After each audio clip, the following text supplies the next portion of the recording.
right, we are back. Man, even the break talk was like... I was going to say... the break talk was like real You should have just turned it on and said nothing, bro. I thought for a minute it might be live. That would have been I bad. thought so too, actually. I was like, whoa. No fluffy off camera now, man. I'm trying to land a job in esports. You all got jobs and shit, man. I don't know. I'm looking for one Working too. for like fucking steaks at QuakeCon and shit, you know. Crazy. All right, let's talk about QuakeCon. This is the original reason why I wanted to bring Scoots on, because John and Scoots were working QuakeCon, and you know what I caught of QuakeCon, it was really cool. I caught the finals, Rafa and Evil. It's good stuff. I don't usually watch much of Quake too, so me being more of a casual viewer, I think said a lot. That you did a great job, Scott, with the production. But well, it's definitely the face it, guys. It wasn't me. Like they definitely deserve. Where's that shirt, John? Right here. It's a good logo. Their gear, they're huge. I was just counting how many people they had there. And before we even get to our 2 casters, we had 11 staff on site, not including me. So like they brought it, right? They wanted to do a good job, and they brought their studio crew and a bunch of their people from around the world to help. Mm-hmm. So again, in that sense, I was the director. I was calling the show, but they literally, when you're in that job, it's all about what they've armed your gun with, right? And I had great stuff. I had great video. I had great graphic assets. I had great casters. And you're always going to have a few technical issues here and there, things you want to do that we couldn't get done. We want to do a little bit of player cam stuff, in game, and didn't get to it. But again, like you give me the praise, Chan, but like face it, fucking made it all possible. Great guys, great guys. Definitely great. Definitely. Again, it changed the makeup of QuakeCon over the last 4 years or 5 years. It got it back to where it was a little bit more about the actual final event. Until, of course, the final, right? Scoots? Until the actual final event. Yeah, and it was kind of cool, Like the last time I was at a QuakeCon was 2009 when Live on 3 did our coverage of it, and it was at the Gaylord, different hotel for one, but also like the player area was kind of a subsection of the big room, and we were a subsection of the big room. So logistically, just producing the stream and getting players on camera and all that was way more challenging this year. The tournament and the tournament PCs and the players we were in our own little ballroom, and then within that we had our own little area for Face It. So it was much easier to just literally produce the tournament. It just simply was, and I think the players liked it better. It was quieter. It was all those things that worked out much better on a tournament standpoint, admin wise and player wise. The fans, the people, the attendees actually liked it better too. I had a chance to talk to a lot of them, and obviously, I was talking to the QuakeCon reps, and what the fans liked about it was that you were always going to run into it, because people always had to walk that hallway at some point. Great unless you were sleeping in your at your station, which many of them were. But they liked the idea that you were always seeing something that over the last 3 years was kind of hidden away. And this year you were able to see it and be a part of it and tune in, and people really liked that. I thought it was an awesome setup for it this year. Yeah, and what they did for the folks there, you were kind of in our own ballroom and foyer away from the 3,000 plus exhibit hall in BYOC.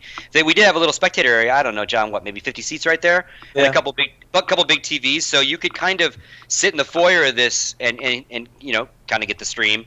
And it got busier towards the last day or so, but people were always stopping by, sitting there checking it out, and it was nice.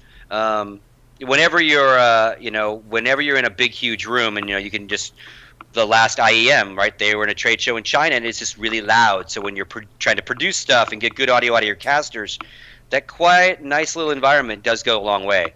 And we had that until we moved it on Saturday into the chaos of the final room. Why don't we take a step back real quick and just talk about QuakeCon in general? Like, actually, First off, Richard, have you ever been to a QuakeCon? No, my only involvement with a QuakeCon was when Slasher got banned from QuakeCon, and he asked me to basically write about it on a website that didn't even cover Quake, to kind of rally people to the free Slasher as opposed to fuck Slasher cause. But that was it. But I mean, obviously, as a long-standing, esports veteran, I'm fucking aware of it. I've watched QuakeCon finals, and it was for a long time one of the jewels in the esports crown, no doubt about it. I'm sad I never got to go back in its glory days, you know. Yeah, it's much different now, and Scoots will tell you this too. QuakeCon is not like any other event. It's actually not even like DreamHack. I mean, DreamHack is probably like 5 times the size of it, but QuakeCon is just not like any other event. No matter whether it's in the BYOC, it's the finals. The finals are completely different. There's a lot about the finals that I really like. We talked about this off air as well too, but a lot of stuff I like about the finals. Just I think they do it. It's just more entertaining, but it's meant more for the people that are there as opposed to on stream. Yeah. Everything about QuakeCon is just different, including dealing with the QuakeCon reps and the people in charge, and just how, you know, it's a one time a year event, but it's not like they work on it throughout the year. It's get together about 5 weeks before maybe 8 weeks before it's going to happen, and you have to start planning. And it's just completely different in a lot of ways. Guys, I mean, describe it a little bit more. So, like, some of the people that are watching have never been there, have no idea what you're talking about. Especially John, what you do, because I don't think a lot of people, even when you're talking about the prep for QuakeCon, understand what exactly you do for everybody there. So for I mean, QuakeCon is a LAN first, and then it's got some finals, some competitive stuff thrown into it. And I'm not quite sure, Scoots, and maybe you know better than I do, is did it start off as a more competitive or more LAN 18 years ago? I think it started more as a LAN party. Just a LAN, like a LAN party, kind of celebrate the game and all that. Yeah, so it's really remained that. It's 3,000 people crammed. They're not really crammed either. It's a huge area at a fantastic hotel, and it's 51 degrees in there. It's freezing. It really is. And then in the exhibit hall is where, you know, they'll have a bunch of sponsors and stuff now. And obviously 18 years ago, it didn't quite start off that way. But what my team has done for the last 3 years in the BYOC is actually work to provide the BYOC with something other than just sit in front of their computer and play games in a more casual way. They can sign up for events at our booth inside the BYOC to play in more competitive events. And we've been doing it for 3 years. Every year it's different. Obviously I was with CSN the first 2 years. Well, actually the first year I think we were just by ourselves, but kind of ramping up to use CSN. I can't quite remember now, actually. The second year was all CSN, and then this year it was under my own company's name, which probably was a bad thing at the end of it. Which was under Esports Solutions. It did not. Hey, I have make no bones about it, and I'm putting out major fires right now. It did not go well for us behind the booth. There was just a lot of strife and a lot of internal shit that was going on, and we showed up with about 11 guys too, Scoots, but we had only been doing this for about 0 days. None of these guys had gotten together, and it just did not go. In 14 years of running events, it was the biggest clusterfuck for me because we just had multiple elements. We actually had a booth in the exhibit hall as well where a painter was doing a live painting to donate to id Software, which they really, really liked. We worked with 5 very different developers except for Smite and Tribes that we brought into the BYOC to kind of like feature their game in front of 3,000 gamers that are sitting right there. Yep. And we didn't quite get all the marketing that we were supposed to. We were working with Razer, was actually buying space or utilizing space inside of our booth, and it was supposed to be a partnership, and it was a huge clusterfuck in a lot of ways. The people playing the games, though, for the most part enjoyed it, you know, and they don't see all the shit that goes behind the scenes, like what was going on with you and in the finals. I had some guys that stepped up, and I had some guys that didn't step up at all. So it was a pretty shitty experience for me this year. Did you just bite off too much, you think? And try I do. I think we bit off too much, and I probably won't work with another sponsor in the booth because obviously, you know, they have their own agendas, which is perfectly fine. They have a business to run, and sometimes that can get in the way. I was extremely busy doing a lot of different things, and I shouldn't have been the single point of failure, to use Chan Man V's words that he uses with me. But I ended up having to be, and because I was not around, it was just crazy. And people don't realize like all the shit you have to go through just talking with the QuakeCon reps and stuff like that. But I make no bones about it, and did not run well, and that's pretty much all on me. Well, and I had like virtually kind of the opposite experience up to the finals. I mean, obviously, Face It is an established European broadcast company. They're new. They're definitely new, but they have a studio in Milan. So they've been banging out daily stuff. They do a lot of Quake. They're doing some Counter-Strike. They're doing some other stuff. They do daily cups on their website. And again, that's kind of what they're building to do, all sorts of content. And so obviously, they came to QuakeCon. The first 2 days were great, but within our world, we also had some reps from QuakeCon that it wouldn't happen without them, right? And like we didn't talk about it about WCS, but like I know I rail on WCS, and I'm like, oh, they're terrible, they're assholes, they're killing. Within that group of people that work for Blizzard, there are a couple staff there that are just fucking spot on amazing. Right, and they get buried in the shuffle of the suits or the decision making that they can't override, right, or they don't get heard. And QuakeCon has the exact same thing. Like their tournament staff, Sinkair, Adam, his wife Lily, like Steve-O, Michael, that whole crew, like lives and breathes Quake as an esport like we do, right, in the sense of tournament. The suits on that stage on Saturday night don't give a rat's fuck about that game as an esport. And that's where it hurts me, because these guys bleed it, right? And so that was great about having our own little world, because we got what we needed, they got what they needed, because, again, they weren't part of this big show. They were part of the tournament room. But you could see their frustration every day, right? Because, again, they want it to be a big thing, and their own bosses are like, oh, yeah, tournaments, yeah, whatever, duel over there, yeah, we'll wedge it in between the mod thing, the fucking balls thing, and the embarrass the fuck out of the fucking guy for his wedding proposal 3. That's what will give Rafa his fucking prize, right? And, I don't care about any of that shit, and I know why they do, but so, I had great people that within QuakeCon that really made Face It look good as well, right? And I just want to make sure they get love, because I'm gonna shit on the suits in a few minutes, right? So love to Adam and his wife Lily, and like again, Steve, Steve-O, and Michael, and all those guys. And again, I yelled at Steve-O like more than I probably yelled at any other admin, because I wanted players to be sad a certain way, and it wasn't going to happen, and I was pissed off because I care about the stream at that point, right? And again, we had our battles, but Steve and I go way back, so good shit, And I'm sorry, John, that you internally, had some delivery issues, because I was over there a couple late nights hanging out with a few of your crew, and like it seemed like it was a cool place to go get that entertainment, right? I've gamed for 6 hours with my buddies, and there's a Smite tournament at 2 in the fucking morning. Yeah, let's go do that. That reminds me of the old CPL days where you would do that shit, right? So it's unfortunate that you had some hiccups in the delivery with your new company.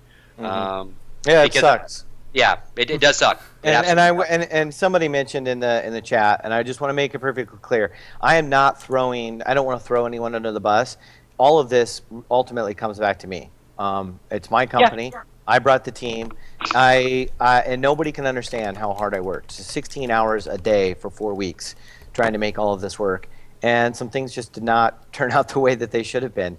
Some of the reasons why my guys weren't able to step up was because I didn't push them enough, or I didn't have things in place. And some of my guys blew me out of the water with how well they stepped up and stepped into a position that they had not normally been in.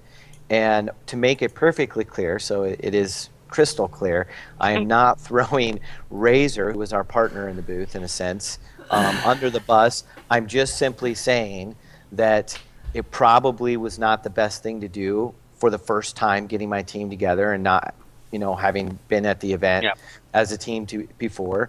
And there's always going to be communication issues, and Razor doesn't know anything about QuakeCon BYOC. They just don't. It's a completely different ball game, and we weren't prepared to match wits per se on how to make it all work, and it just didn't work out. It happens. Shit happens. Now I have a bunch of fires to put out. I will put them out. It's no big deal. There are a dime a dozen product sponsors. There are a dime a dozen developers. Whoa, you just called Razor a dime a dozen product sponsors. No. Shots fired. Don't read into that shit. I'm saying there are plenty of product sponsors. Just because I'm on the show with you. Now I'm never going to get my product. God damn. I'm sure that they're not very happy. But what I'm saying is, I have to mend what I can, and if they don't like working with me, I just have to move on. There's nothing I can do about it. I can't cry about it. I've got to make it right. And yeah, well, you're in the job. You're in the business of managing expectations. That was vicious, man. That was your job is managing expectations, right? You have a client on one side. You're going to have your attendees on the other, and again, your job is to make them all happy.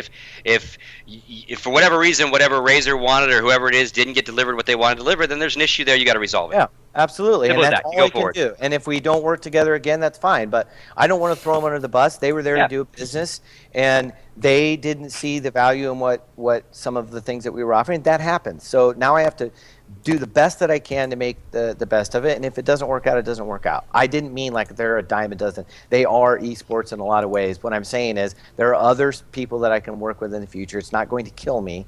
Yeah. So I'll just make the best of it and move on. So anyway, there's people in the chat who have their buddies and they're all getting pissy about it. They just need to chill. It's not that big of a deal. Well, and Chan, to answer your initial question, so what QuakeCon is this like gaming festival, right? So in a nutshell, if you've never been to it, it's got a huge BYOC area, 3,000 seats this time, I think, where again, kids drag their PCs and literally land like the old days. I mean, and they. Much like when you see tweets from like the DreamHack guys, the first guy in line, the second, like people start camping the night before the doors open. They do that for QuakeCon, and 2 days almost. 2 days they're camping out in the hallway waiting because again they want to get the best BYOC seats. They want to sit together, all this kind of shit. So it's kind of its very own unique gaming festival. Again, tons of non-Bethesda, id Software, all like directly related to the company sponsors and booths for the kids to go win shit and get squeeze balls and all. So there's entertaining product booths, again, like John was doing. And then they do a general session room where they do keynote and big panels, where they do some of their big games. Carmack gives a big keynote every year. And then they have a tournament area, and that's where the streams happen. So you kind of jam that all together for 3 days, and Love, Peace, and Rockets, they call it. And that's QuakeCon. And it adapts a little bit over each year, but that's in essence what the beast is. Really, really cool event. It really, really is for what it is. So this year, why don't I'll have both of you guys kind of point out, I guess, the best things about it, and then the things that really, really need improvement, and if they can be improved, actually, at this point. Mm-hmm. So why don't you, John, start out with just some of the best things about the event? Oh, the best things about it is it is unique. There's... I mean, the actual, not QuakeCon in general. It's just that actual QuakeCon.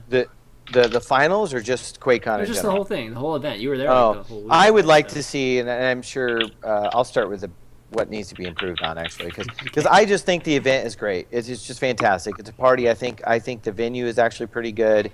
I think everyone should experience it and then go experience an MLG and just see the complete difference. It's not like any other event.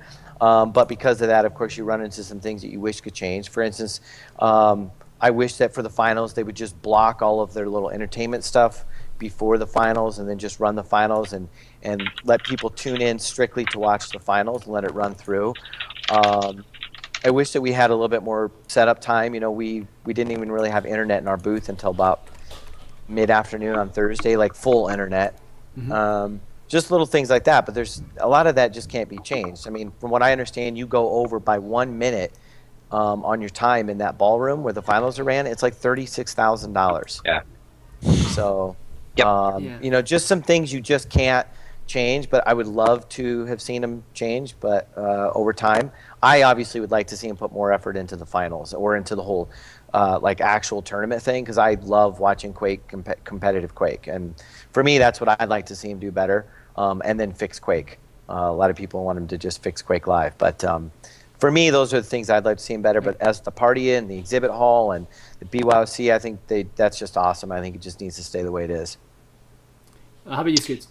Yeah, I echo a lot of the stuff. I think it's a very unique. I mean, just like my first DreamHack, and when I finally experienced the DreamHack, I was like, okay, I fucking get it. I totally get why everyone talks about this event and why it is what it is. QuakeCon is a variation of that same feeling and vibe for different reasons, but it is. It's not an esport tournament. It's not an MLG in the sense of just big stages and watch shit. It's a very interactive, very unique experience. It is. I experienced the exact same frustration with it this year that I felt when I did it with Live on 3. For the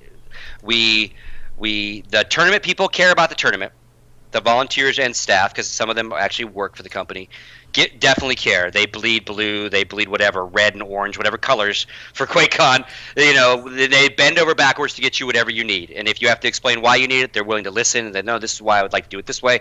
Again, and Adam was there years ago too. Same fucking guys, right? They definitely care.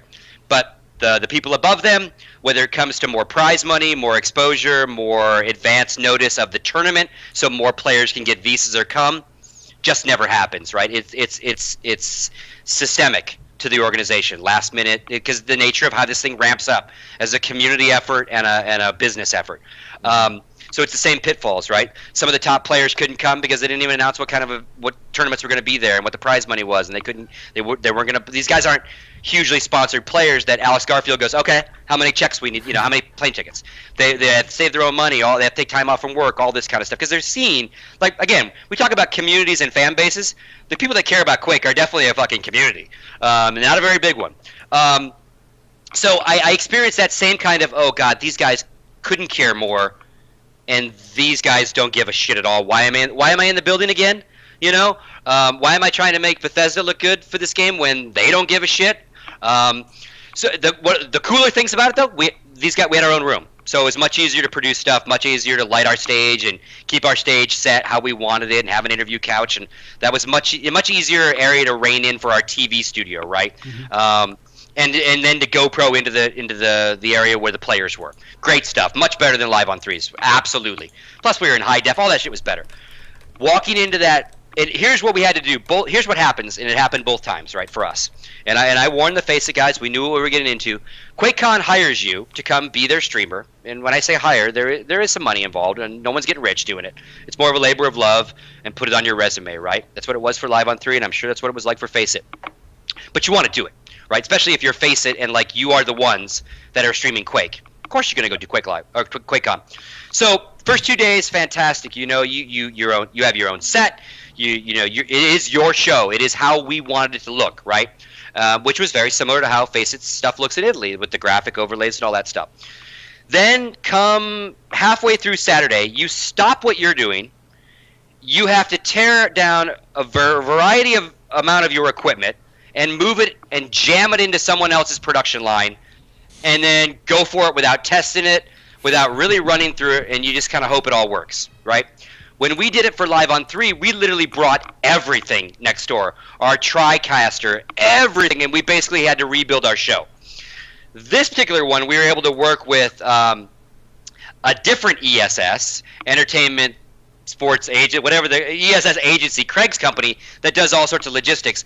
They were already hired to be in the big room at the end of the production line, basically streaming the panels and the Carmack presentation and all that out to Bethesda's channel. And they're using a Blackmagic, they're using XSplit, very similar technology. So Face It and ESS were able to interface and say, okay, can we use that of yours? We'll bring this, this, and this. Can we jack into what you're already doing? Still have to jack into the big production companies. It is their show. It's Alfred's show, right? So we were able to eliminate a lot of the crap we had to last minute bring in. But we still brought our casters, our caster PCs, our audio, our graphics set, all that kind of stuff, right?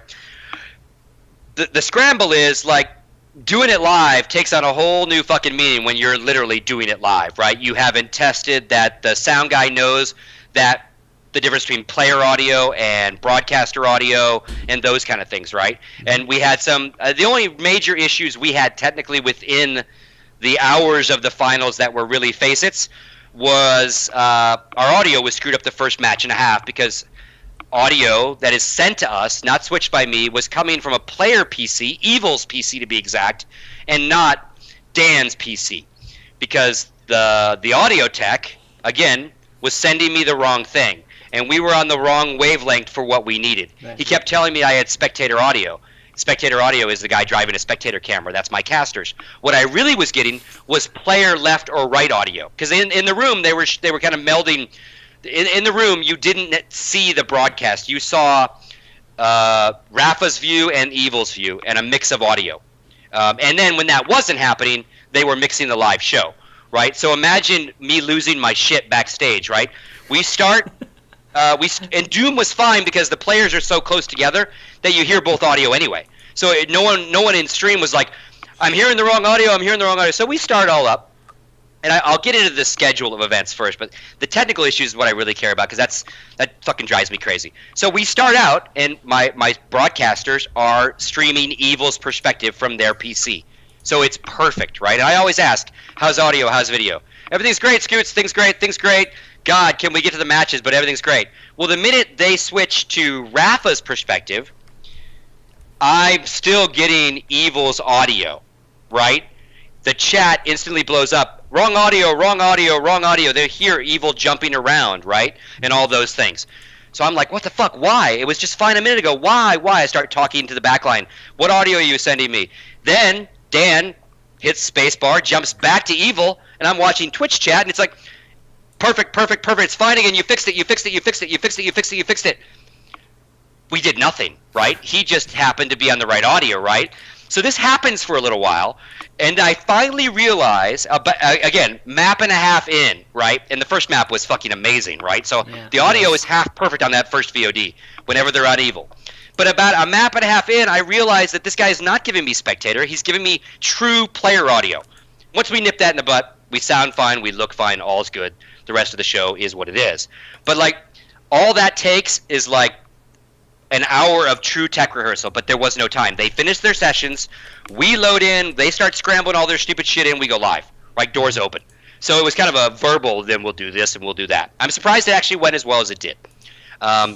So that's my take on the technical side of it. Because again, like, bad audio will fuck the best looking video up on the planet. I don't care how super high def you are. If you're showing the wrong fucking feed, you're ruining the VOD. And we kind of did. So, and that really, I didn't get out of that funk all night because, again, that's why I'm there. I don't care about the t-shirt contest. I don't care about the mod contest. I don't care who wins the fucking car. I care about the two tournaments, and we just fucked one up.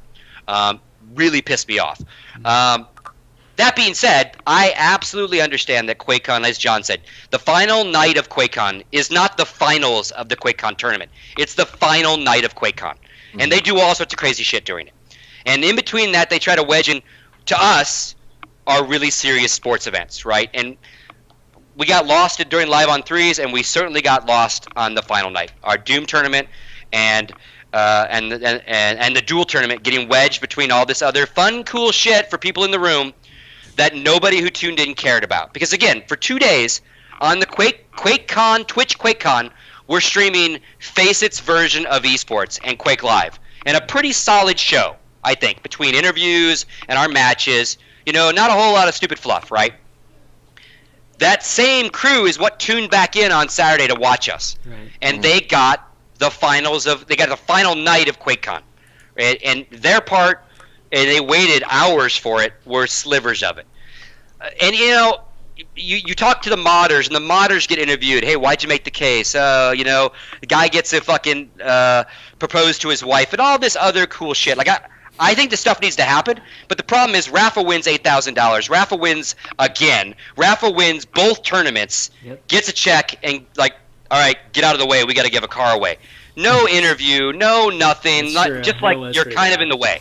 You know, I would much rather have I would have much rather stayed in the room and set a smaller little, like, player stage up in the Wedgwood. You know, cleared out all that. We don't need the player terminals anymore. Set us a little stage. Let's throw some light on it. Let's throw some GoPros on it, and keep our casters where they were, and just do our thing. Yeah. But being in the big room is cool as shit. Like, for DDK and JR and all the guy and fucking Zoot, that's a really once-in-a-lifetime experience to sit there and look out to a room full of people. But I just felt, again, very similar to what I felt the first time I went there. It was like, God damn it, here we are stuck in the middle of this carnival circus show. The circus carnival show absolutely needs to happen. It's the end party of QuakeCon. I'm not disputing having a mod contest and giving them cars away and throwing t-shirts out and all that fun shit.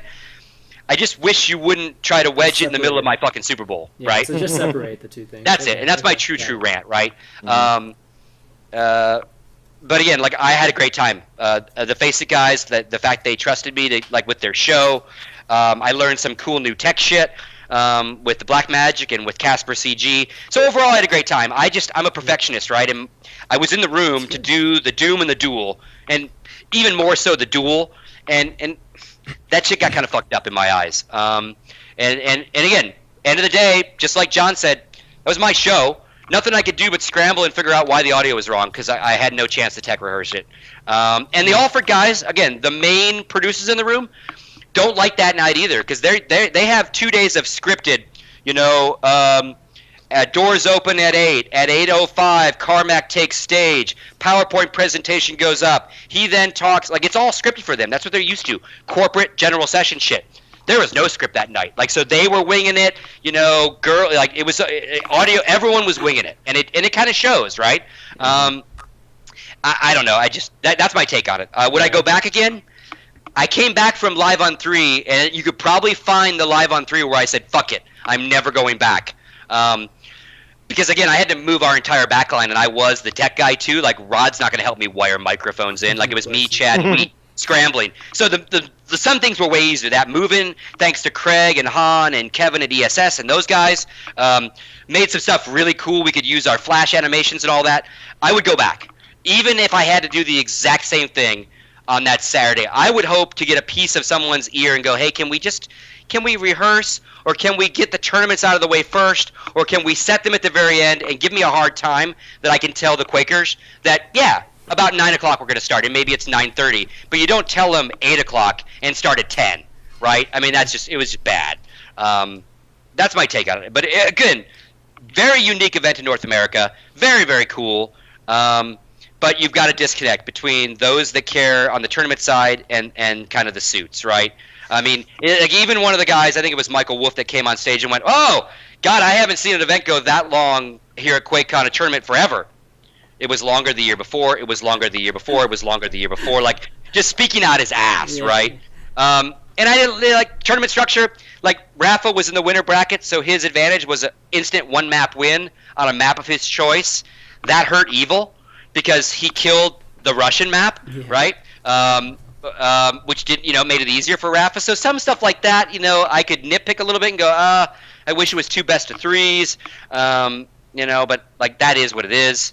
The finals were definitely exciting. I mean, but you've got, and it was definitely exciting. Like, and again, me, Chris, I'm a perfectionist, right? And that audio really bummed me out the rest of the night because, again, I'm here to show Rafa and Evil, and if I fucked up the audio on a historic thing that could be the greatest match ever, that's on me.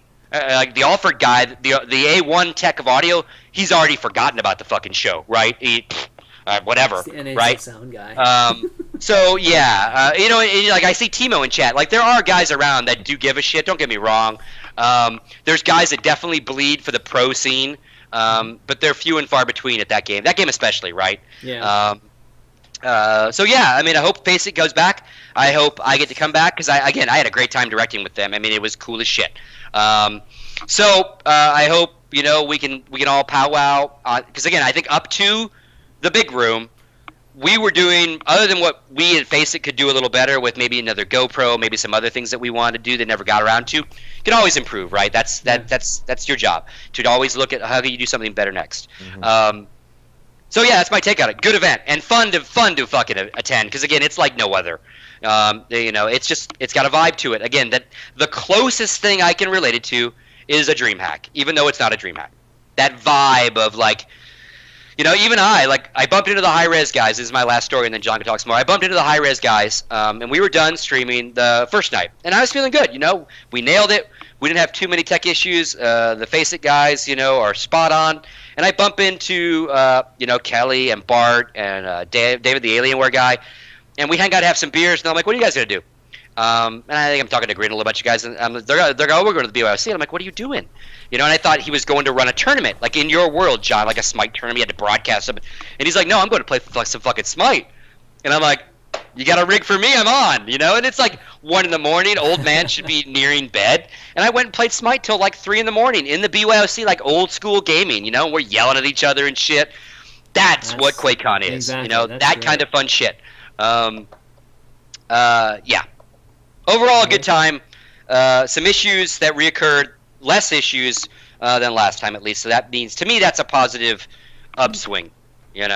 What do you guys think about coverage from the actual BYOC? Because I mean that's an issue. I feel like. Well, I never see it at DreamHack for one. I don't know. Maybe I'm just missing the stream, but definitely QuakeCon. There was last year we had a lot of it when we brought Maximus Black in, and then he streamed live on his own channel from the BYOC. I remember that. Mm-hmm. And then technically this year we were streaming the events that we were running, and then sometimes just a view of the BYOC and a view of the of our little BYOC mini stage and whatnot. So some of that goes out. But again, I mean, for me, this was a new company, so I hadn't even hardly put out the website. Oh, yeah, I'm not necessarily talking about you guys. Well, probably didn't see it very much at all, actually. It should have been out there a lot more. But you're saying more on just in the the sense of QuakeCon actually setting up some sort of camera and just letting.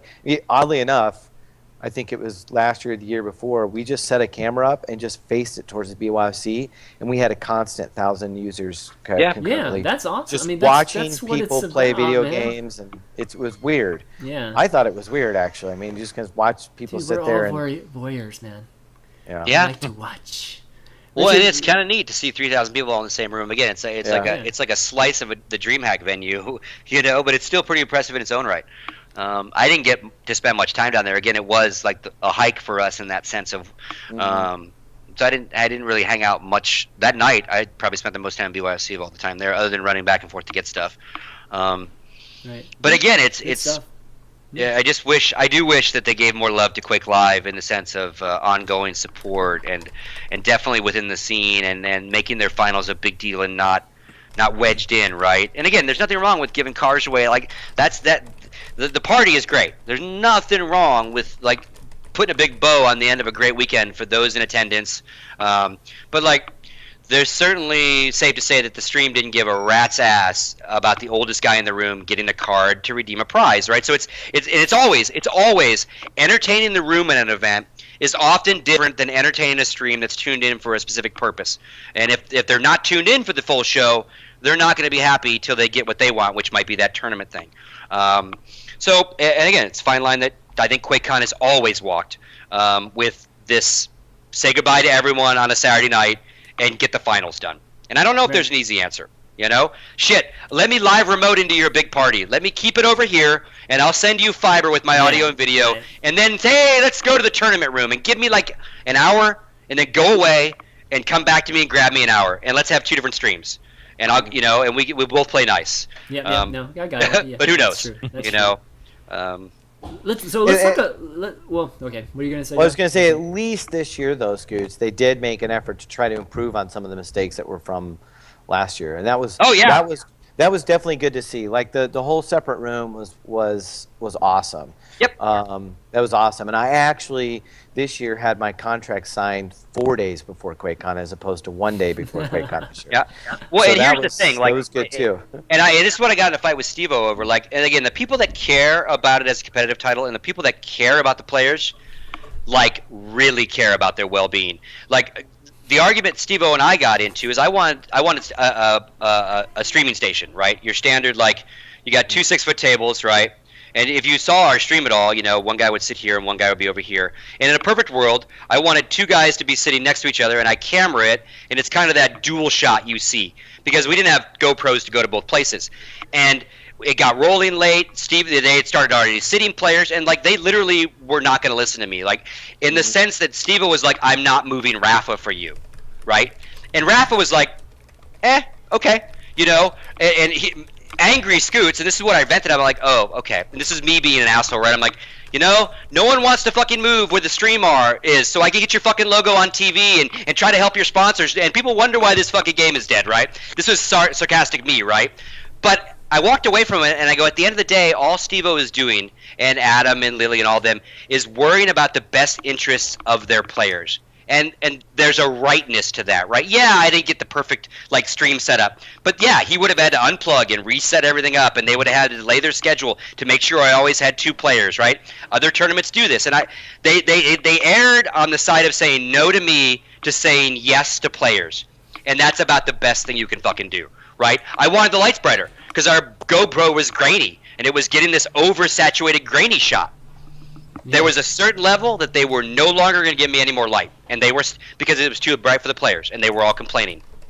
Now, again, business Scoots is like, God fucking damn it, do you want to be on stream where people see your logos, or do you want to be in a dark room like your bedroom, right? I was having these like internal debates, and then I would go to Steve and go, dude, can I get a little bit more light? Can I get a little more light? But they were erring on making calls for the right people, because all they got left are these like 30 players that kind of care, right? And if they piss them off, then they won't come back. So I lose that fight, and I understood it, and that's why I walked away from Steve like, okay, it is what it is. Can you try to at least always have one player on this side so I can get one shot? But you want that double shot. So, but again, they aired for the right people. They were not airing for the suits. They were airing for the players. And I just wish they got a little bit more of that suit love, whether it was prize money or scheduled time, etc. Because I think they fight an uphill battle every single year on this shit. And again, not a battle I would want to fight if I was Sync Error, But the guy's a fucking saint, fucking saint, and his wife as well. All right, guys. Anyway. Well, why don't we start taking some questions from the audience? Sure. And sorry, I rambled. It's okay. It's okay. Well, for those of you that want to call in, go ahead and add me on Skype. My Skype ID is ChanmanB. I'll pull you guys on. If you don't want to do that, you can post questions either here in the stream thread, the stream chat, or in the Reddit thread, and we'll start taking calls. While we're waiting, I do want to pose the question of when do you think QuakeCon will ever start running other game, like big game events, there? I think it will depend heavily on the developer that they work with, or that is interested in doing that. And I would say it's fairly close. I'd say that QuakeCon is becoming more of, and this is word I used with Michael before, it's like a Michael Wolf, the suit, is more a celebration of gaming, as opposed to just about Quake. Because like last year, they turned away 1,200 people trying to get into the BYOC. It was the first time they'd ever done that.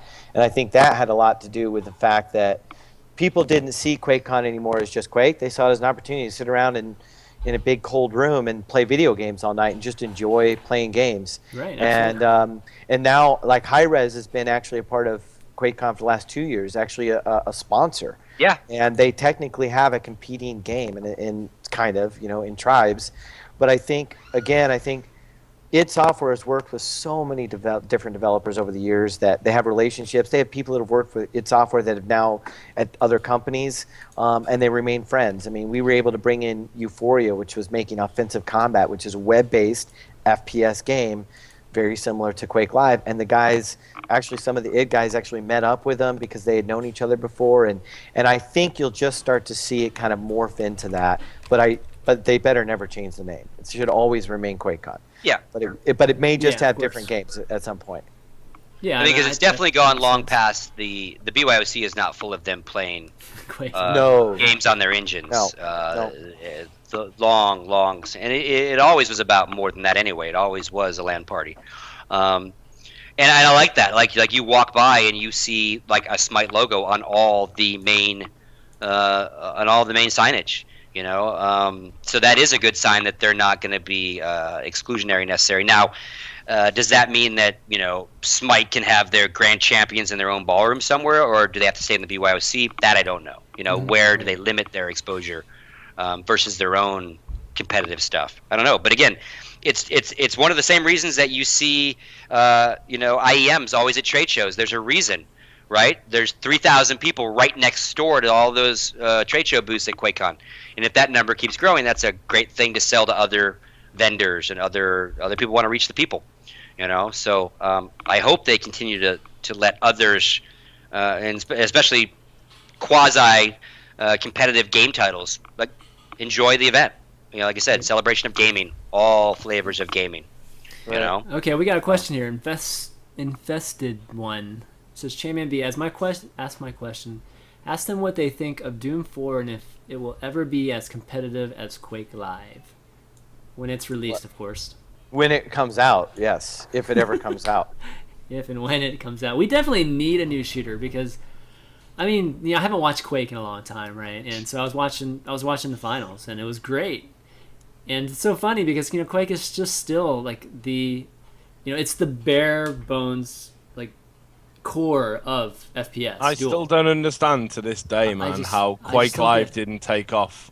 It's still awesome to watch. It was ahead of its time, it really but it is. was. I mean, it was also just a It was Quake 3 online. It is. I mean, they should have tried to take it to the next design level. Designing maybe some new guns. Trying to update it versus just take a step back to what was really good, which it was really good, right? Quake 3. I mean, because you got to understand, like when that came out, I was balls deep in that. I was like, right. Yeah. Absolutely. I was looking to make a break away from Counter-Strike at that particular time, anyway. Because again, as a community to be involved in, it just fucking sucked. and Quake Live was coming out, right? So me and my friend Pete. And I was getting blackballed out of esports anyway at this point as well. Like, former CGS employees were like saying to other websites, "We don't want, Richard to work for you and ever again." I couldn't even volunteer for people. Former CGS employees saw me as a bit of a fucking, turncoat or whatever. So it was very hard to get work. So I was like, "Fuck it, I'll go independent." So I set up a website with a friend called Pete called EUQL.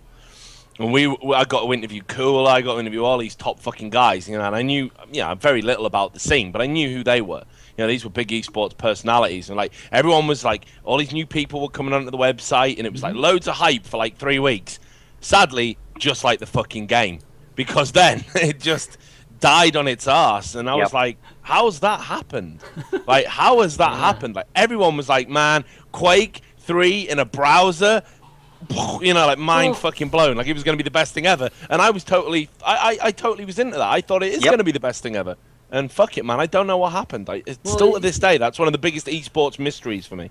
I think you're right, Johnny. It was definitely ahead of its time. Technically speaking, it was amazing to have a browser-based FPS with in-game ads. Yeah, I mean, it's amazing. Even today, it's amazing. To have that side of. I mean, lack of marketing, definitely all those things play into it. I mean, well, they just lack threw of it out marketing, there. like they hardly ever market it. I don't think they never did do put any marketing into it. They marketed it to the one people that already knew all about it. And right. And so I think that with a combination of the fact that it was really just Quake 3 online meant that it was really just going to be the same players, and even if you were interested in it, and I ran into plenty of people when I first started playing, like, oh, this is great, this is awesome, and then I am not a very good, I'm an average player, but I would literally smash the shit out of them. Yeah. Right?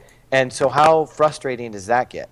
The learning curve is the learning curve is already big, and then you just Quake 3. Which is really interesting, man, because like everyone talks about MOBA learning curves, in particular Dota 2, as if it's a feature of the game, as if it's something that makes the game better. Like it's really hard to get into and hard to learn and hard to master, and it's going to take you thousands of hours just to fucking get good at it. I mean, like I couldn't believe watching what the pro players did, because I mean I thought I was pretty hot shit for an old man. On Quake, I thought I was all right. Yeah, aim's good. I can kill a few noobs. This is great. But then, like, watching them learn, like, all the fucking, health spawn times, and just watching someone, like, hop around fucking, Instagib or whatever, it was just unreal. The level of sort of map knowledge and everything that was going on, as well as shit-hot aim. I mean, the sickest aimers and prediction of fire you will ever see in any fucking FPS esports, especially now they've all gone Call of Duty clones, easy modes, iron sights, whatever. It's just such a fucking shame, man. Like such a shame. But you're right. I mean, it must have sucked for noobs getting owned day in, day out. Yeah, and we had a Quake, Clan Arena was the other tournament, 3v3. And the only reason we had it was it is the most popular game type played on the system. So people have a much better time playing 3v3 with their buddies, not having to worry about weapon control, any of the things that I look at as duel and go, that's why this guy's so fucking good, because he can time this, map control, all those things. It's deathmatch without any controls in Clan Arena, which when we streamed it, I was like, really? People like I gotta do a full day of this? Like, and I guess it's fun to play. Seriously. But like it's so like spammy and crappy to watch, I think. But again, that is the most popular mode on the system right now. Not TDM, not capture the flag, not duel. And it's kind of in some regards not Quake, because there's no item control, right? So it's like, weird. Well, You that's, know? Well, that's I mean, kind of a yeah, perfect that's example. true. You can get in. The reason I play Clan Arena is because, one, I'm not a dueler at all. I mean, I'm not very good. But I play Clan Arena or just free for all because I just want to jump in someplace and be able to run around and shoot. And with Clan Arena, you start with all the weapons, so that kind of lends to the idea that had they changed the game and maybe focused on finding ways to bring in more casual players and then developing those players, because you're always going to find guys that started with Clan Arena and then they're like, oh wow, there's a whole world of Duel, and they're good, and then they start practicing and they get better. But you have to start somewhere, and if you only start with concentration on the very hardest of the mods, then you're just going to push all of those people that could have been paying monthly subscriptions for your game away. Yeah. I mean, again, lack of marketing, lack of promotion, a fucked up subscription model. Like, they have a sub model. It's terribly broken and ineffective as well. So they're probably not making any money on the user base, and it's just, That's the frustrating part, because so frustrating. Because that game in FPS is the most accessible, I think, out of all the genres of games right now, particularly for esports. So it's like, oh my god. Okay, so pure to watch. Kurt wants to call in. I love watching. Yeah. Yeah, My that's man. right. Love a bit of Kurt. Love a guy bit Love of a bit of Kurt. Kurt. Whoa. Okay. Fucking Hello, rocks. hello. What's up? We got a fan here, Kurt. You got a freaking stalker fan over here on the show. It's a bromance. I have a bromance. fan. Oh. His name's Richard well- Lewis. Oh. Well, I actually called for Richard, too, because you guys... Richard didn't say a word. I've got to actually get something to Richard talking. Oh, my God. What did you guys do to Richard? You broke him. We started talking about QuakeCon. Totalbiscuit broke him. First of all, two things, right? Well out of my fucking element talking about Quake, and after what happened to me on Live on 3, trying to talk about Dota 2, never gonna make that mistake again, right? Next thing, right, okay, fucking don't interrupt the Scoots rant. Hey, that's right. I learned that too, Right. man. I just let him go. Two fucking rules. Let him go. Richard. You don't We don't interrupt. get to hear it very We're- often, you we're know? We coming gotta let to him a Twitter go. conversation with Scoots without, like, doing your research. Yeah. What a good Better idea. read that fucking timeline before you jump on it. That's right, man. No, man. So I've got a few things to talk about, though, if you guys don't mind. First being, like I said, to get Richard talking is... I want to get you guys' opinions of Casey and the TI3. I missed the first hour, so if you guys talked about that exclusively, I'm sorry, but No, we didn't talk that much about the TI3. No. I'm incredibly interested. What's TI3? Oh my god, it just went dead quiet. Officially off the hook now, Richard. You can say whatever you want now. It doesn't matter. I don't know about that, brother. We'll see. Oh, shit. Yeah, John, #1 on Dota Reddit.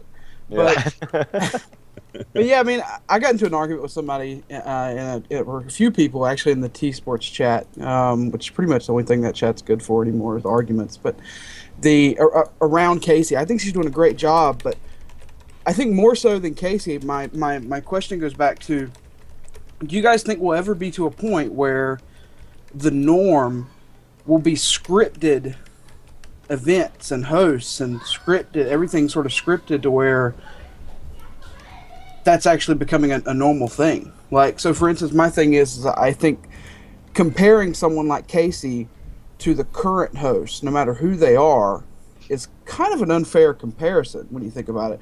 One host is given a script, she's given detailed questions to ask, you ask these questions, you improvise based on the answers a little bit, toodaloo, And the other host is given a microphone and a basic schedule and is like, go have fun. It's kind of an unfair comparison. I just want to hear what you guys think. Well, it is an unfair comparison, but unfortunately, I would think that as media becomes a bigger part of each of these events, you're going to see a much more scripted, laid out sort of setup. When we did stuff for GGL, we literally would make guys walk into the room and the music would play and everything, and the guys would go, and they'd sit down at their match and they'd start getting warmed up, and the guys would go, that wasn't a good shot, let's do this again. No joke. And I'm sure some of that happened at the CGS or whatever, but you'll probably see a lot more scripted stuff like that. And so then you'll find new talent, people that can actually handle, always using a teleprompter like Obama or something like that.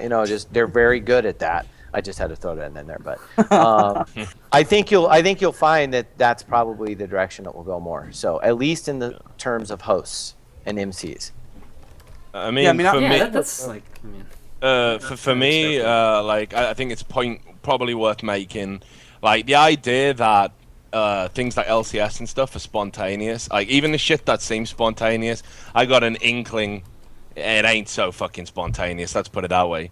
I think there's a lot of stuff like that now, and I think we're getting to that stage where, I mean, we've seen it with Turtle Entertainment. The ESL production team have adopted a lot of it as well. They call it Easter eggs, and they put little scripted bits in, and it's good done in moderation. The heart of esports for me is the spontaneity, the excitement.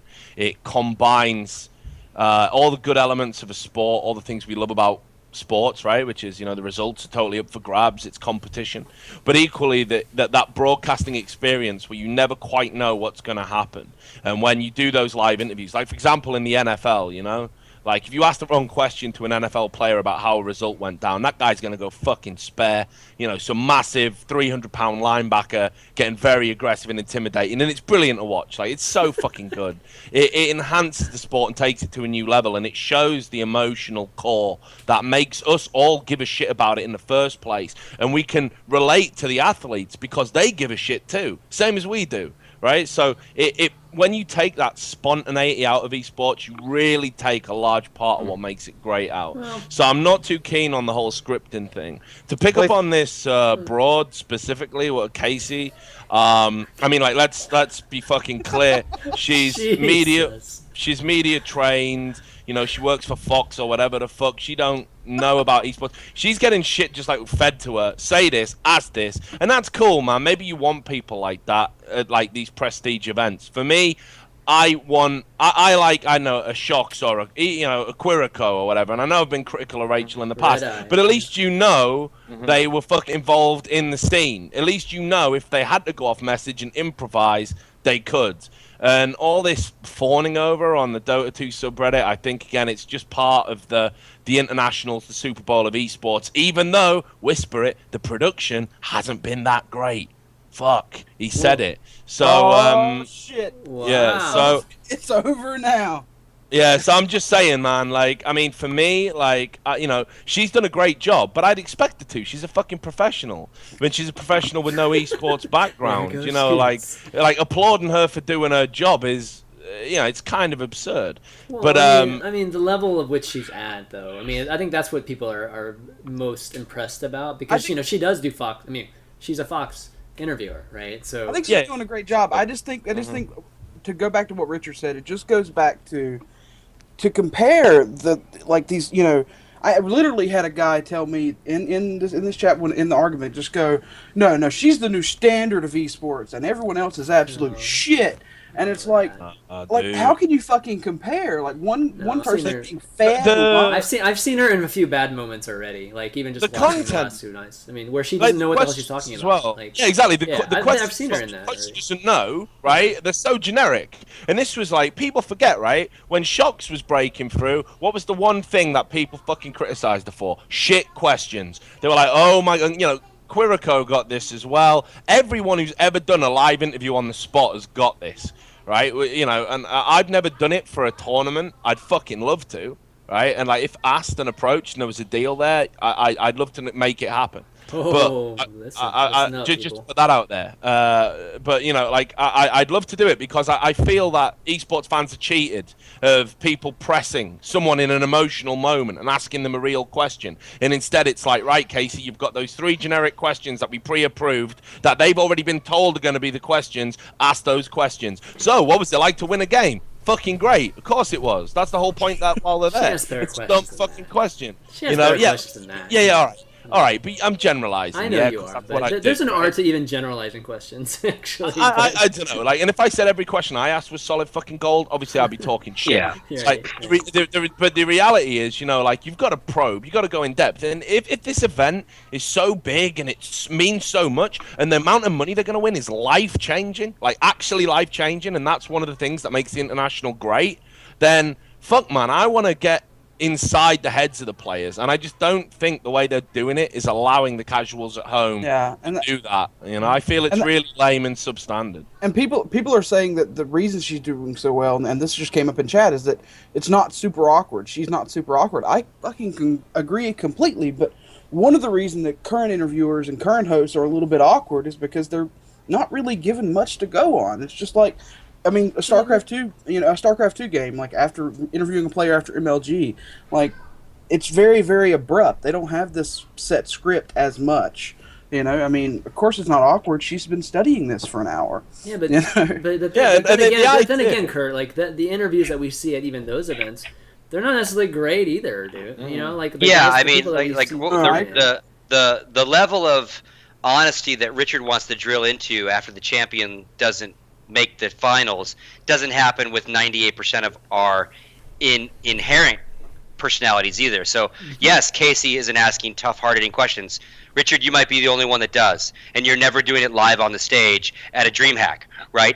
All we get from everybody is the semi-fluffy stuff, and occasionally a nugget of like something good, right? And that's no offense to the red eyes. Like the regular sports, you generally get the generic shit. Like you just very few want to do what you want to do. I want the tears. I want to feel the agony of defeat.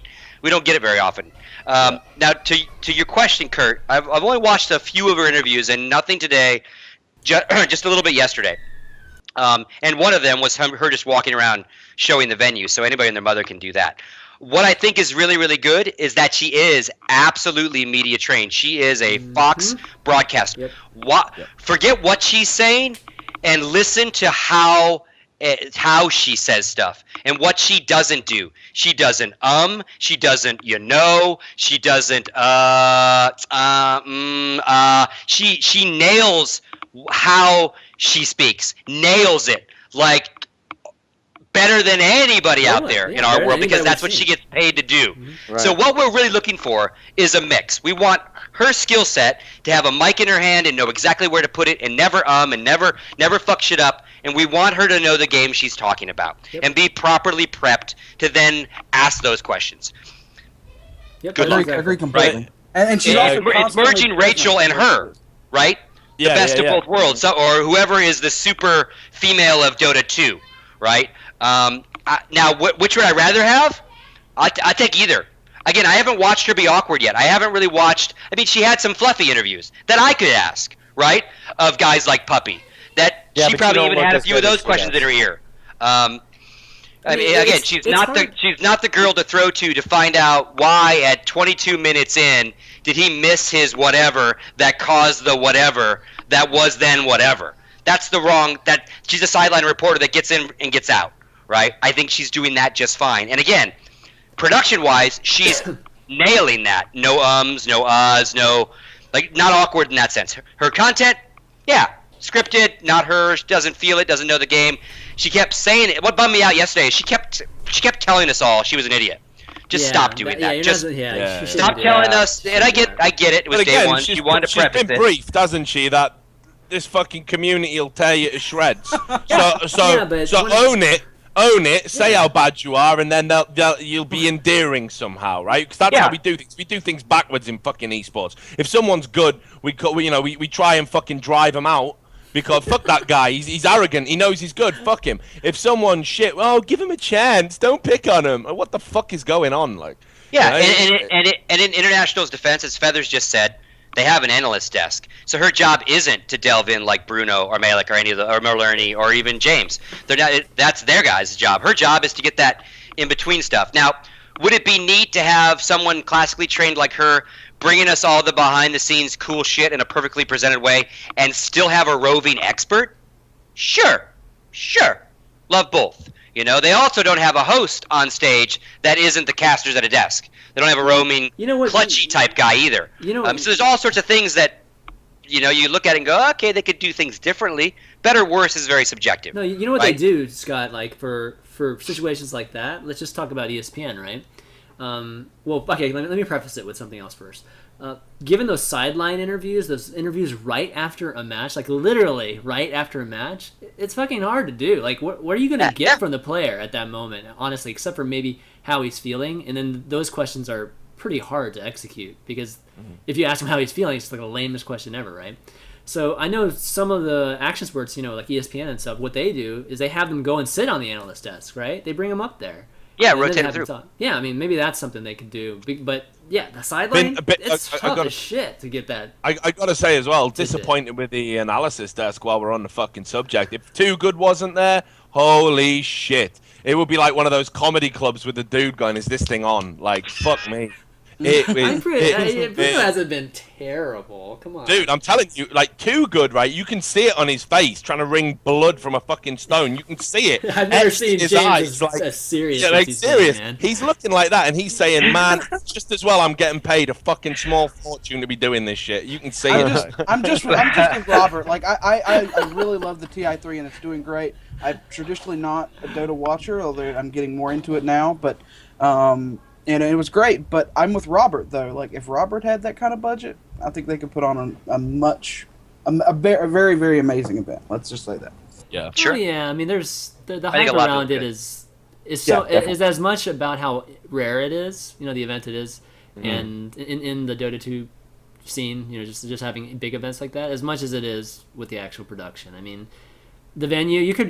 I mean, I could think of a better venue for sure. As much as they give props to that venue, it's cool. But there's always a better venue somewhere around the world, right? And then, like you guys have been talking about, the analyst desk could be better. The casting's been pretty good actually, but yeah, I mean, you could definitely do better. But that doesn't change the fact that it's still the most hyped up, the most hyped up event for whatever reason, right? And they're executing on it. Are you guys disappointed in it? I mean, I think it's been good. I'm not. No. Shit, I mean, I was at the event last year, so I have no idea kind of what the stream looked like. Yeah. But like, I mean, they obviously upgraded the look of their broadcast desk. They have the LCDs with graphics flowing behind them now, and not a step and repeat banner. Like, they've stepped a lot of stuff up. It's crisp and clean and smooth to me as a production. Now, actual content, I'm not a Dota nerd in the sense of knowing if when they're casting they're making mistakes, or even when they're analyzing if they're actually saying the wrong shit, because I don't know the game well enough. I do agree with Richard that of all the money James has ever made in esports, and probably some easily, and when he shouldn't have, he's earning his money this weekend. Abso-fucking-lutely by that desk. I mean, I'll say as well. He's serious mode. Merlini's been good, and I know Bruno's a fucking he's a community favorite, right? But he's just not charismatic enough. You know, like the way he dresses? I mean, come on. I mean, come on, dude. Razor should have fucking paid for that. That's all I know. Wait, his suit? I mean, I was talking to him about his suit today on Twitter. I mean, it was crazy. But anyway, I'm not gonna rip on it too much, because look, am I disappointed? It's not the right question, I guess, because nothing can live up to the amount of hype that the International has. And I was I could have been there. I turned down the opportunity to go because it's gonna sound weird as fuck, but actually as a thing, it didn't really interest me that much being there. And sitting and watching it at home, I mean, part of me thinks it might be cool, but another part of me thinks, nah, good call. well, I mean, I got to be honest. I guess the word is not disappointed, just a little bit underwhelmed. I got in last night, right? A load of fucking beers, right? I don't do this for esports events. I'm a 30-year-old man, right? But I'm trying to milk the last remnants. I live with my assistant editor, right? Michael, who's younger than me. He's 24, right? We party all the fucking time because I don't know no better, and I should. I'm a fucking idiot. But anyway, right? I'm moving in with a girlfriend. Right, you wondering where this is going? Don't worry, I'm not going to break down. I'm not going to start crying. So anyway, right? Jesus. I moved in with a girlfriend, in whenever the fuck, next month, right? And that is it. Life over, right? She doesn't even watch the VOD, so I can say it, yeah? Life over. Esports dream dead. Forget about it. Forget about watching game. Dead. She's gonna kill it. Stone fucking dead. So anyway, International's on. Brilliant, right? I've got a month left to enjoy myself. I go out and get a fucking crate of beers, and I want to sit down and watch the International, yeah? And right from the get-go, I'm thinking, fuck, man, this ain't drawing me in. This ain't drawing me in at all. Right, give it some time. Give it some time. You've only played 30, 40 hours of Dota or some shit. Give it some time. Give it some time. And then it cuts to the desk for the first time. Wow, this is pretty bad, actually. DreamHack does this better. Fuck, this is awkward. It's all right, it's all right. Have another beer, man. Get drunk.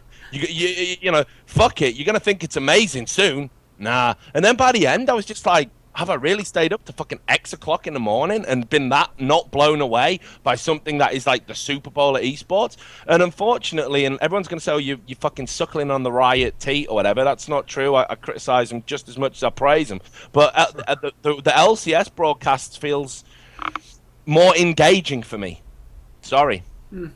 I mean, I think there's a few things that they did really amazing. That's the pre-rolls for the IG documentaries they did. That was fucking amazing. Those are really good. The player intros are fucking amazing when they go like, my name is, I can't pronounce your fucking name from a country I can't pronounce from a city I can't pronounce, but like that's amazing, and the way they do that is great. But that's kind of production things, The real question is, are they gonna have a fucking orchestra? Like, come on, like Riot did. I'm joking. But I have a question for you, Richard. Like, what you said DreamHack's desk is better, and like a DreamHack desk is a tight shot of a banner with two guys in front of a desk, then they're lit up, and all you see is them.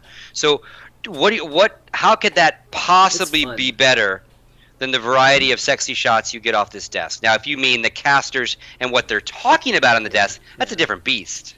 Yeah, I mean, again, it's like, don't get me wrong, it might have a bit more fucking sizzle, right? But I'm a steak guy, right? That's what I'm talking about. You don't give a shit about the sizzle. Yeah, I do. For me, mean, DreamHack, right, has got the steak and the sizzle, right? This has got way more sizzle than steak. But like little things, like watching the panel, you know how like it picks up the background noise? Have you noticed that? So you can hear the crowd and shit there, and it's kind of like.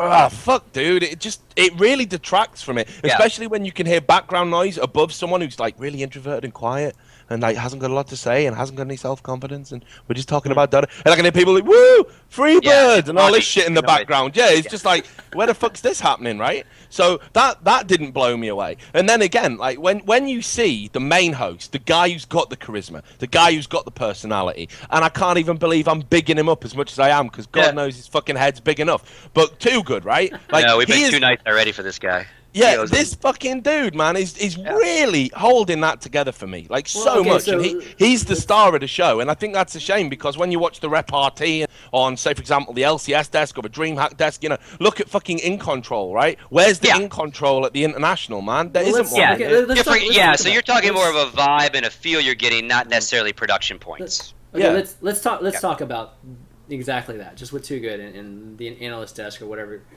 So last year at the International 2, it was much more casual, right? Like that analyst desk was, not as fancy, and I don't even know if they were dressed even like that, dressed up like this year, right? Looking professional and shit.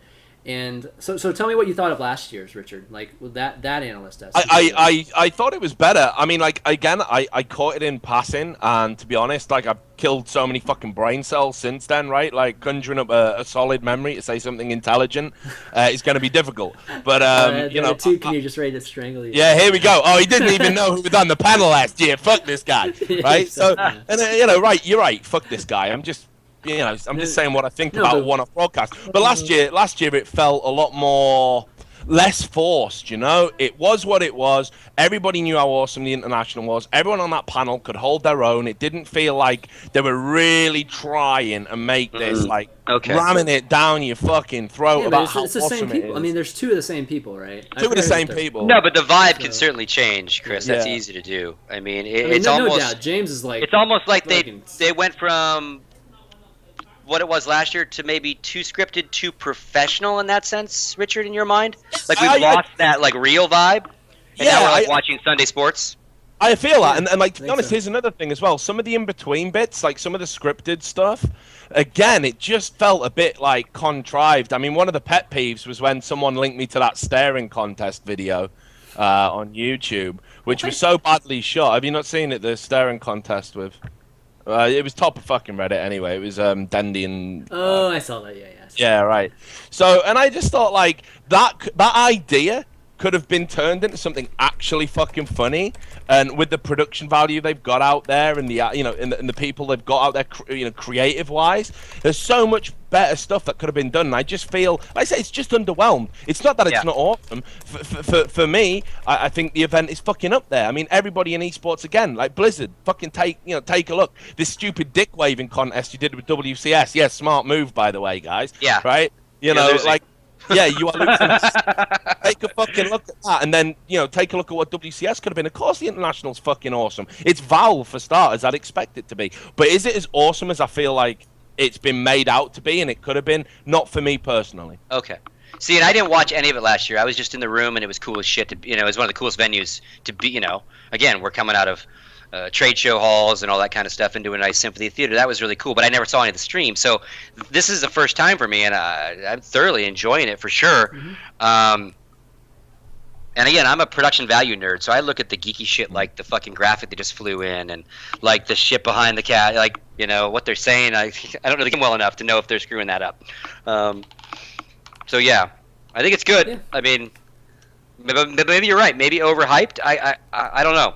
Yeah, I mean, and that could be it, and that's no fault of the event itself. But like, I don't know. Here's the other thing, because I went off on a fucking tangent again, and I'll definitely shut up now. But it was the fucking the point I wanted to make as well was when we start bringing in like outside people, like broadcasters, like this Casey and all of this stuff. I honestly think esports becomes weaker for that, because one of the holy grails in esports for starters is being that guy or being that chick, right? Like making it all the way up to the fucking top, and you get to do something you love in a scene that you've been passionate about and cared about right from the start, and all of a sudden it's your time to shine, and it really fucking works. Not only that, but the having that community affinity, I think, is very important for any personality. I mean, look, I think Travis is a fucking charisma vacuum. Like, I watch his fucking interviews, and holy shit, it is a fucking struggle to get to the end. Like, I can't do it. Yeah, exactly. So I'm just going to put that out there as why the fuck not, right? God. Let's piss on everyone tonight, Rich. What's happened? Hey, anyway, like, what vacuum? Nobody's going to watch this fucking Chris, show. I got to write this down. A charisma vacuum? Vacuum. Man. We had an arbor of vacuum, and now we have right.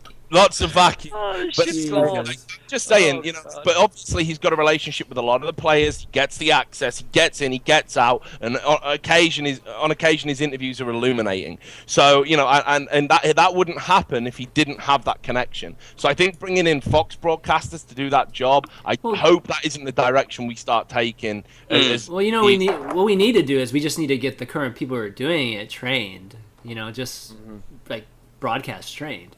Some of them have some training, but not to that level, right? And we also need to. I mean, if to an extent, it goes back to, like I said before, this she's scripted. I mean, I don't know if you'll ever have anyone be not at least a little bit awkward if they're making up the questions in their head on the fly. Yeah, but it's just like a caster, Kurt. I mean, a caster, you can say is doing stuff on the fly too. But I know a lot of guys like pretty Apollo. fucking awkward casters. No, but I'm saying, like, I know Apollo and guys like that. It's either through experience, they've just done enough stuff that they can just pull out things they've done in the past and just spit it out, or they've prepped it enough. They kind of prepped situations enough that okay, when this happens, boom, I'm gonna lay this stat out, or I'm gonna lay this.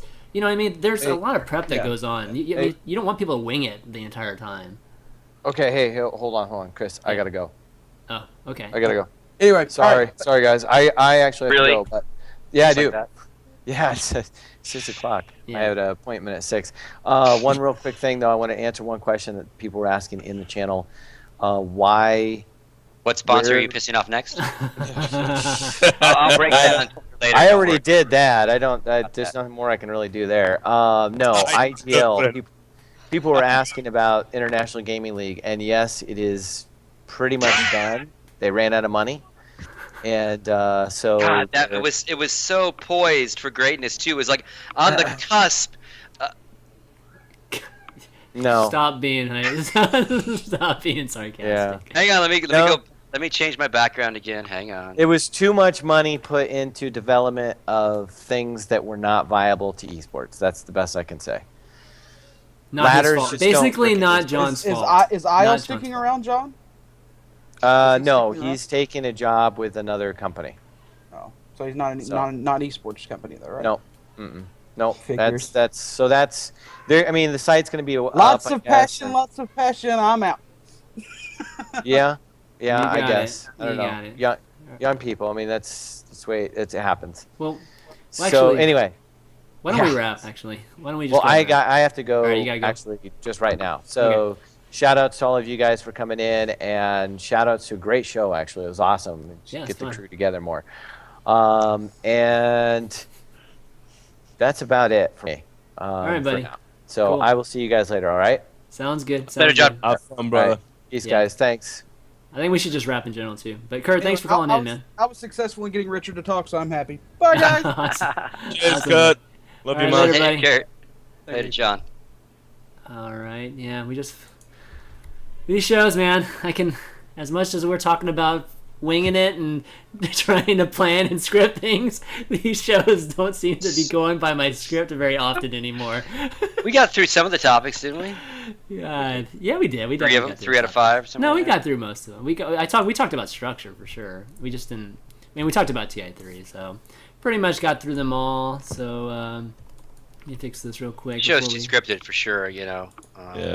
What'd you say? The show's too We're scripted. definitely too scripted already. Oh my god, you count Plan this all one in that shit. unfiltered. It's just like holy. I was just gonna shit, say it was like man. when you planned, Destiny having a lie-in. Fucking I mean, that unfiltered was- Destiny show's up an hour late. Oh, Yeah, man. that was that brilliant. was an hour late for women in esports discussion. I mean, come on. I mean, I know. But okay, why don't we wrap while I get you guys back on this overlay? Scoots, it's always an extreme pleasure having you on. Oh, thanks for having me. Hopefully, we can have you on more and more. Oh, well, more in the future when. Yeah, you don't even work in Get some- esports anymore, Scoots. Why don't you just fucking do this shit full time, brother? That's what I Do say. which shit? Come on this show all the time. I feel. Then you'd feel then there's you not feel enough alpha. guilty, and Marcus and freaking Rod. It would just be every week we'd have to decide who we pick a fight with that then jumps into chat, then jumps on to join us, right? Like you did TB, I'd have to pick someone next week. Do it. Oh, you know what was Go funny? Okay, you know what was funny about earlier is I asked TV, I asked Robert, both of those guys, to see if they wanted to hop on since we were talking about Columbus and people were saying shit, and they're like, well, actually TV never got back, and obviously TV loves you so much, Richard. So I just That's actually good, and John. then and then like Robert, and then obviously once we start, everybody is like, Yeah, I'm once you in. join, when we Let's start do talking about it. Let's do it. No, thanks for having me. It was good shit. You got a shout out you want to do? Yeah, I'll give a shout out to again hanging out and meeting the Face It guys. Big shout out to Sturmy. He's who connected me with Face It. And I literally had a great time meeting a whole crew of passionate production broadcast guys. Happen to be Italian, which is a bonus because they're just crazy fucks to start. So great stuff. I wish them nothing but luck in their future business stuff. Good head on their shoulders as business guys and gamers, so it's a nice combination to see. Yeah. Hope to do more with them. My next gig, I'll be at PAX Prime, Nice. producing a stream to be announced at a later date. Is it an event? I'm or very just, excited to see. So I'm doing some stuff, Richard. Trying to keep busy. Not enough, brother. Trying to keep one foot in it. Esports wants you back. All in. Well, you know what? Scott? Yeah. Don't know if that's in the cards. Too many esport people want me to move somewhere else that I have no desire to move to, for one. So, it is what it is. Fuck We'll 'em. see. Yeah, fuck 'em, exactly. My thoughts exactly. Richard, shout out. Shout out to Scoots, man. Like me and him again, like used to argue and bitch on Twitter all the time.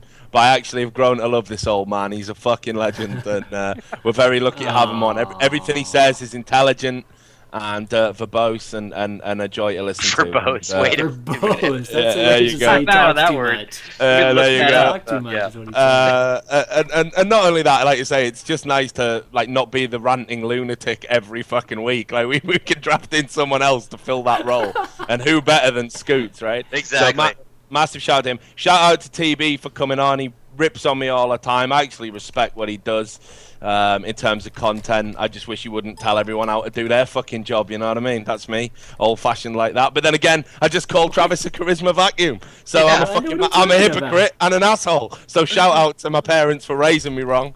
And on the Face It guys, man, the work they do with Quake is fucking awesome. I've been to the studio in Italy. I did some shoutcasting for them in Counter-Strike.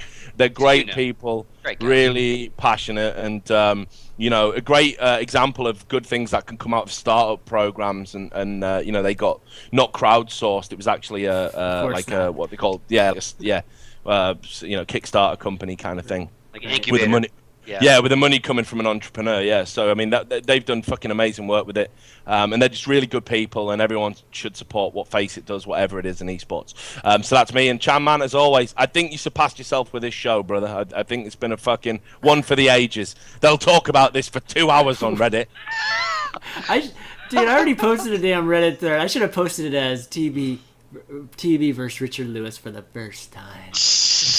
You gotta tag the VOD that and watch the number soar. Exactly. No, big thanks to all the people that showed up, particularly Scoots. Again, I didn't plan on this to happen, so I really appreciate you it added being okay to with them good, hopping good on debate and with stuff. those guys on, so Yeah. no worries whatsoever. The Kurt guy, I don't know, whatever. He always calls in. Kurt's our goatless man. He calls every Love you, week. Keith. But a big thanks to TB also and Robert for popping in for that great discussion we got on we had on WCS. Yeah, I didn't even give Robert a shout out. Fuck him. Sorry. Oh god. But yeah, he's all right. He's all right. He's all right. You're the person asking to be an interviewer. That's the most likely guy to hire you to be that interviewer, dude. After each match. Yep. He'll have to talk to my representation. Oh please. shit! Please. You got management. He's sitting right here. Those are obviously the ones that got you the big paycheck to cast CS:GO 2 hours ago. Oh, yeah. shit. The big Same paycheck interest? just pales into right. comparison for one of TB's videos, apparently. So. That's probably true. What if I'm on the weekend, bro? Could be The annoying thing is, it is true. So, fuck it. No, it is true. But also, big thanks to my co-host, Richard, of course, and John, who obviously had to go. We ran over by an hour, so forgive John. So that's not his problem. I mean, not his fault that he had to leave early. Oh, it's all his fault. Please. And I want to thank all you guys for watching, especially all the folks that continue to watch after Robert and TB left, because I know TI3 is going on, and it means a lot that you guys would come and watch this show. That's all about esports and more of the business side of things. Really, really cool. Our community watches this, so Fuck you. I really, really enjoy that. And last thing I'll just plug. Oh, there might be a Chan Chanman V community. I would give you that. You might have a hardcore little community that supports all you do. Yeah, that'll give. Big shout out to them. All right, quick shout out. Mostly Star Strikers. Big shout out. A couple of them. What was I gonna say? God, I'm so bad at the end of shows. All right, my giveaway. You guys. See, you need to be scripted, Kurt. I seriously, scripted guy. God, Jesus, the end. I'm so bad. I literally need a voice in my ear for the end of the shows because I'm really bad. And Barcraft site. That's right. WCS. Well, the Blizzard Barcraft site.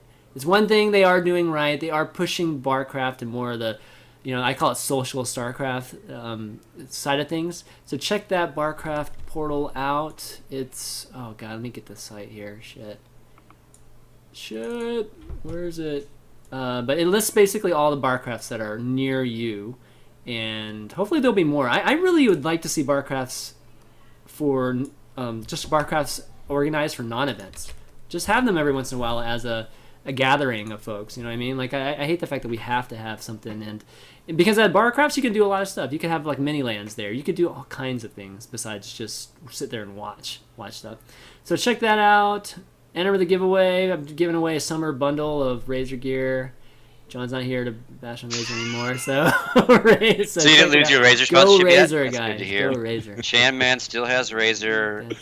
Dime a dozen. What a fucking go and enter that giveaway, guys. It's too good. I'm like, oh, you just teed that up for me. Awesome. All right, guys, check out the bots at youtube.com/ChanmanV. Actually, the part 1 and part 2 of this show are already up, so you can check them out right now. Your minions are amazing. Minions. Yeah. Work rate level. This Asian. minion. What are you talking about? This minion. There's a reason why I have Scoots on, so I can just let him go.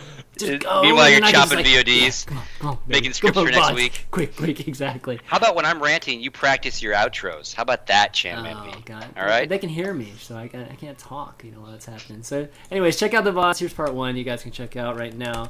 And follow this Twitch channel for if you ever want to get notifications whenever my shows go live. I'd really appreciate that. You can subscribe to the channel to help support the shows if you'd like. And follow us all on Twitter, at ChanmanV, at ES_John Clark, at Richard_A_Lewis.